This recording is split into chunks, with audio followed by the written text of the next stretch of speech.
नमस्कार मित्रों, संत महात्म्य चैनल पर पुनः आपका स्वागत है। सर्वप्रथम मैं आप सबसे क्षमा प्रार्थी हूँ कि व्यक्तिगत व्यस्तताओं के कारण पिछले कुछ समय से मैं कोई भी वीडियो अपलोड नहीं कर सका, किंतु नवनाथ भक्तिसार के पश्चात अब हम आपके लिए लेकर आए हैं शेगांव के प्रसिद्ध संत गजानन महाराज की जीवनी पर आधारित उपन्यास अनाम योगी की सीरीज।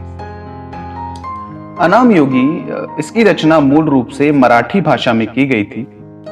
इस उपन्यास की रचना श्री गजानन कुलकर्णी जी ने एवं हिंदी में अनुवाद श्रीमती संगीता सोमन जी ने किया। इस उपन्यास का प्रकाशन जबलपुर निवासी श्री अरविंद शेरेकर जी ने किया। इन सभी विभूतियों को इनके सराहनीय कार्य हेतु कोटि कोटि नमन। तो चलिए अब हम प्रारंभ करते हैं अनाम योगी का भाग 1। 23 फरवरी 1878 माघ मास की वद्य सप्तमी का दिन। माघ मास यानी अत्यधिक गर्मी। मराठवाड़ा व विदर्भ आदि प्रांतों में शरीर झुलसाने वाली गर्मी पड़ती है, परंतु ऐसे मौसम में भी प्रकृति अपने पूरे शबाब पर थी। एक युवती की भांति अपने श्रृंगार में व्यस्त थी, क्योंकि ऋतुराज बसंत का आगमन जो हो गया था। आम्र वृक्ष अपनी मंजरियों से लदा था। गुलमोहर तथा पलाश के वृक्ष लाल फूलों से लदे हुए थे। कोयल की कूक वातावरण को प्रसन्न कर रही थी। प्रकृति का यह अद्भुत नजारा मन को उल्लासित तो कर रहा था, परंतु गर्मी की दाहकता कम ही नहीं हो रही थी। दलित, मुमुक्ष, साधक आदि के मन को आदि काल से ढलाने वाले पीड़ा के श्रृंगार को बुझाने के लिए एक नए ही वसंत का आगमन हुआ था। निर्गुण का सगुण साकार रूप एक अनाम योगी के रूप में प्रकट हुआ था। उसके आगमन की सूचना मानो किसी ने प्रकृति के कान में दे दी हो। इसलिए प्रकृति अपना सौंदर्य बिखेर रही थी। सर्दी के मौसम में सूर्य की प्रातःकालीन रश्मियां मनुष्य को प्रफुल्लित करती हैं, वहीं ये किरणें इस मौसम में अपनी दाहकता का अनुभव दे रही थी। विदर्भ के खामगांव तहसील के एक अनजान कस्बे शेगांव की यह कहानी। छोटे से कस्बे के 5-10 खुशहाल परिवारों में पातुरकर जी का एक परिवार। उसी परिवार की पुत्री ऋतुमती हो गई थी, इसलिए उनके यहां भव्य भोज का आयोजन किया गया था। पूरा कस्बा आमंत्रित था। उनकी बड़ी सी हवेली में भोजन बन रहा था। रसोइये विभिन्न प्रकार के व्यंजन बनाने में व्यस्त थे। कितने ही लोग भोजन कर तृप्त हो रहे थे। ऐसे में घर के बाहर भिखारियों का जमावड़ा होना स्वाभाविक ही था। पातुरकर जी का मकान मुख्य मार्ग में होने के कारण अनायास सभी की नजर उस कार्यक्रम की ओर जा रही थी। पातुरकर जी के निवास स्थान के बाहर एक पुराना वट वृक्ष था, जिसके चारों ओर एक चबूतरा भी था। वहीं पर घर के सेवक जूठन, पत्तल, दोने इत्यादि डाल रहे थे। उसी कचरे में एक युवक, जिसके शरीर पर सिर्फ एक लंगोट मात्र था, बैठा हुआ जूठन खा रहा था। आने वाले सभी लोगों की नजर उस ओर जा रही थी, परंतु असंवेदनशील मनुष्य ने ना तो उस ओर ध्यान दिया, ना ही कोई प्रतिक्रिया दी। वास्तव में यह आदमी पागल नहीं था, अपितु पागल का स्वांग रचाकर अपने जैसे ही औरों को बनाने के लिए यहां अवतरित हुआ था। निराकार का साकार रूप यहां प्रकट हुआ था। वह युवक अत्यंत तेजस्वी था। उसका शरीर कसा हुआ तथा भुजाएं घुटने तक पहुंचे इतनी लंबी थी। उसकी दृष्टि नासाग्र पर स्थिर थी तथा वह अपने में ही मस्त था। इसको समझने के लिए आवश्यकता थी ज्ञान चक्षुओं की, परंतु शेगांव वासियों के चर्म चक्षु इसे समझ न पाए। वह अपने उस शिष्य की बाट जोह रहा था, जिसका अध्यात्म के प्रति लगाव हो, ज्ञान मार्ग की ओर जाने की इच्छा हो। वह दिगंबर मूर्ति उसी को खोज रही थी जो औरों से बिल्कुल बेखबर थी। संयोगवश उसी रास्ते से दो मित्र जा रहे थे, जिनमें एक का नाम था बंकटलाल अग्रवाल तथा दूसरे का दामोदर पंत कुलकर्णी। दोनों ही मित्र बाल सखा थे। शेगांव की गलियों में खेले थे। दोनों का ही अध्यात्म के प्रति गहरा लगाव था, अतः दोनों की गहरी दोस्ती थी। उनकी बातचीत के विषय साधु संतों तथा अध्यात्म के ही होते थे। ऐसी मान्यता है कि यदि मन में उत्कृष्ट इच्छा हो तो गुरु ही शिष्य को ढूंढते हुए आता है। आज तक ऐसा ही होता रहा है। जिस तरह जौहरी का ध्यान रत्न की ओर रहता है, वैसे ही इन दोनों का ध्यान आध्यात्मिक गुरु की ओर था। जूठन खाने वाले उस बाबा की ओर जाते ही दोनों वहीं ठिठक गए। रत्न के ऊपर भले कितने ही आवरण हों, परंतु वह अपनी रश्मियां बिखेरेगा ही। उसी तरह इन दोनों ने बाबा को पहचान लिया।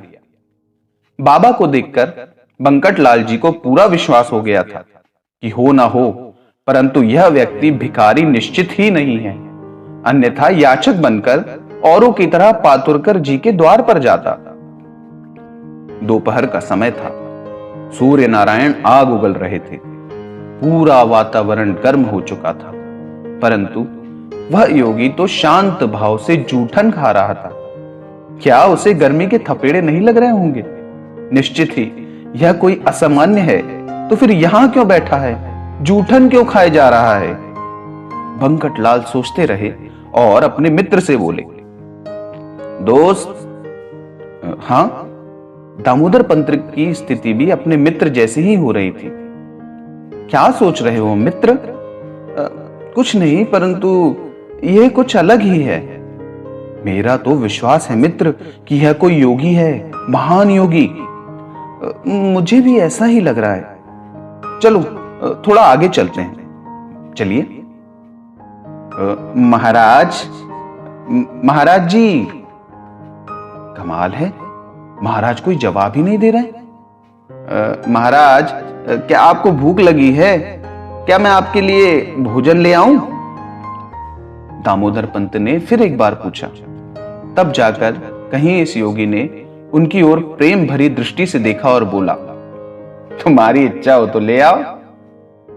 योगी को बोलता देखकर बंकटलाल जी ने हिम्मत जुटाकर पूछा, महाराज, आपका शुभ नाम क्या है? योगी फिर मुस्कुराया। इतने में दामोदर पंत मिष्ठान से भरा थाल लेकर उपस्थित हुए। उनके आगे थाल रखकर विनम्र भाव से बोले, महाराज, ग्रहण कीजिए। बंकटलाल जी ने भी आदर पूर्वक उन्हें अन्न ग्रहण करने को कहा। उनकी ओर प्रेम पूर्ण कटाक्ष कर, मानो उनकी बात समझ में आ गई हो, यह भाव रखकर थाल अपनी ओर खींचा और पूरे भोजन को आपस में मिलाकर बड़े शांत भाव से पूरी तन्मयता के साथ वे खाने में जुट गए। बंकटलाल जी और दामोदर पंत दोनों ही यह नजारा शांत भाव से देख रहे थे। नजर में उत्सुकता थी। जैसे ही उस योगी ने भोजन समाप्त किया, दामोदर पंत बोले, महाराज, क्या आप जल ग्रहण करेंगे? अवश्य। पेट की भूख शांत होने के पश्चात पूर्णाहुति के लिए जल तो चाहिए ही। उसके बिना यज्ञ की समाप्ति कैसे होगी? जी महाराज, मैं आपके लिए अभी जल लाता हूं। ऐसा कहते हुए दामोदर पंत हवेली की ओर गए। जैसे ही पंत पानी लाने हेतु गए, वैसे ही योगी उठ खड़े हुए तथा मवेशियों के पानी पीने हेतु बनाए गए टंकी पर जा खड़े हुए।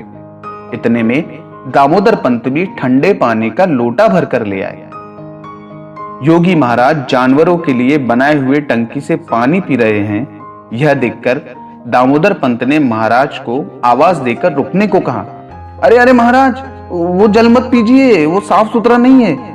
ये देखिए, मैं आपके लिए स्वच्छ व शीतल जल लेकर आया हूं। दामोदर पंत की बात सुनकर योगी जी मुस्कुराए और फिर एक बार हथेली भर पानी पी लिया तथा एक डकार दी, मानो तृप्त हो गए हों, और अपने आप से बोलते हुए कहने लगे, पागलों का बाजार है, किसी को किसी की परवाह नहीं है। पृथ्वी, जल, अग्नि, वायु व आकाश से सृष्टि बनी हुई है। मनुष्य मात्र की देह भी पंच महाभूतों की कृपा से बनी हुई है। प्रकृति के सभी प्राणी इसी पंच महाभूतों का परिणाम है। हर एक की बनावट अलग है, इतना ही फर्क है। प्रत्येक प्राणी मात्र में उसी निराकार निर्गुण की बस्ती है। फिर ये फर्क कैसा? जो पशु पक्षियों को चलता है वह मनुष्य को भी चलना चाहिए। अन्न तो पूर्ण ब्रह्म है, तो फिर जो जूठन पशु पक्षी खा सकते हैं तो मैं क्यों नहीं? अरे, तुम्हें जो फर्क अनुभव होता है वह माया के कारण। एक बार माया रूपी आवरण हटा दो, जहूं और सिर्फ और सिर्फ आत्मभाव ही नजर आएगा। अपना पराया कोई नहीं, सभी मेरे अपने।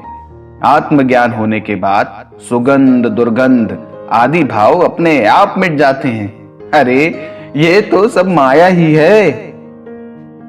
उस अनाम योगी के मुख से वह अमृतवाणी सुन बंकटलाल कुछ क्षण के लिए मौन हो गए।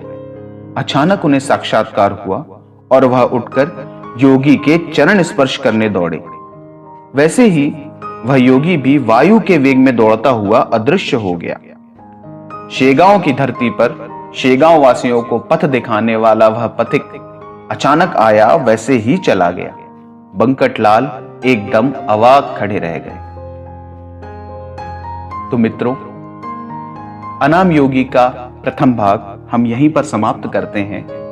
इसके आगे के भागों को सुनने के लिए आप बने रहिए संत महात्म्य चैनल के साथ। जो भी लोग हमारे इस चैनल पर नए हैं तो कृपया हमारे इस चैनल को सब्सक्राइब कर लें, साथ ही साथ बेल आइकन को भी दबा दें, ताकि हम जो भी आने वाले वीडियोस अपलोड करेंगे उनके नोटिफिकेशंस आपको समय पर मिल जाएं।